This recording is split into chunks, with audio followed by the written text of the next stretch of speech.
আপনি কি জানেন পৃথিবীর সবচেয়ে দামি জিনিস কোনটি? ভালোবাসা নয়, ধন্যবাদও নয়, সবচেয়ে দামি শব্দ হলো সরি।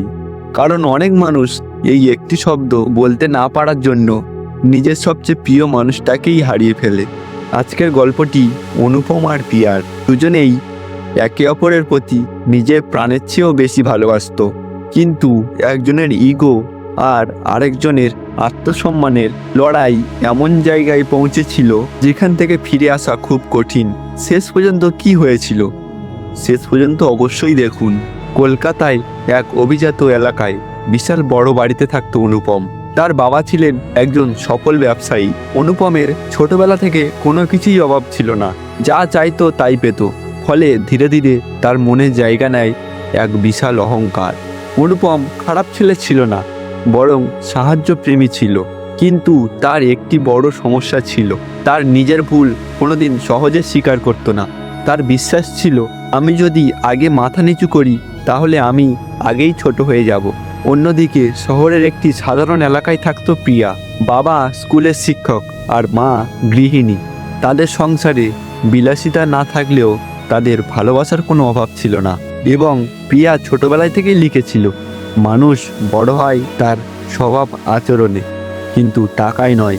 কিন্তু তারা কেউই জানতো না কয়েক মাস পর এমন একটি ঘটনা ঘটবে যেখানে ভালোবাসা হারবে না, হারবে শুধু ইগোর কাছে।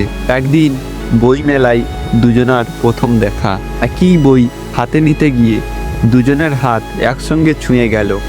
অনুপম হেসে বলল, আপনি নিন আগে, এবং প্রিয়া হালকা হেসে বলল, না না, আপনি নিন। সেদিনের সেই ছোট্ট ঘটনাই একসময় প্রতিদিনের কথোপকথনে পরিণত হলো।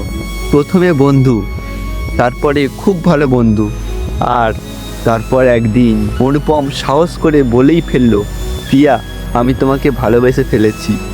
প্রিয়া একথা শুনে কিছুক্ষণ চুপ করে রইল, তারপর বলল, একটা শর্ত আছে। অনুপম বলল, কি?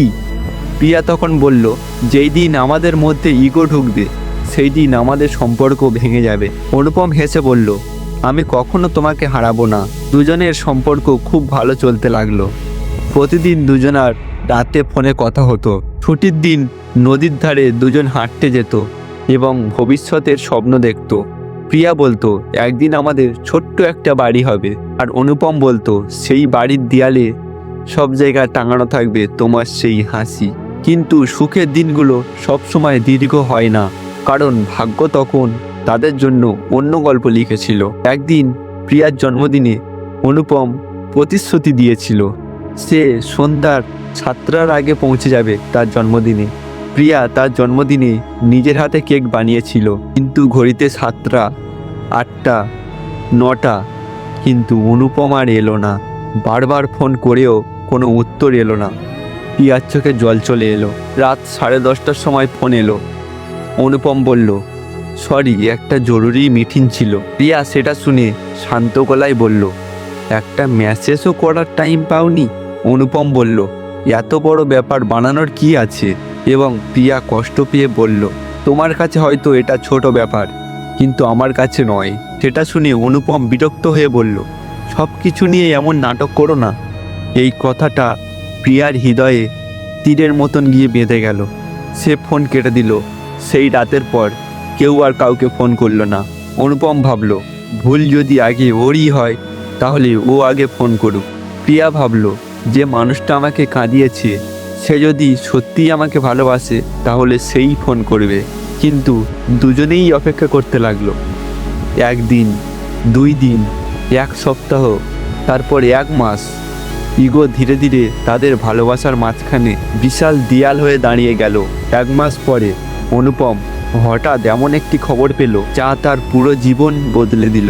তখন সে বুঝল, একটি সরি বলতে দেরি করলে কখনো কখনো পুরো জীবনটাই দেরি হয়ে যায়। সেই খবরটা কি ছিল? অনুপম কি প্রিয়াকে ফিরে পাবে, নাকি ইগো তাদের চিরদিনের জন্য আলাদা করে দেবে? এটা জানার জন্য চ্যানেলটিকে সাবস্ক্রাইব করে পাশে থাকুন, কারণ পরের পার্ট 2টা আপনাদের হৃদয়কে ছুঁয়ে চলে যাবে। তো দেখা হচ্ছে পার্ট 2তে। সবাই ভালো থেকো, টাটা, গুড বাই।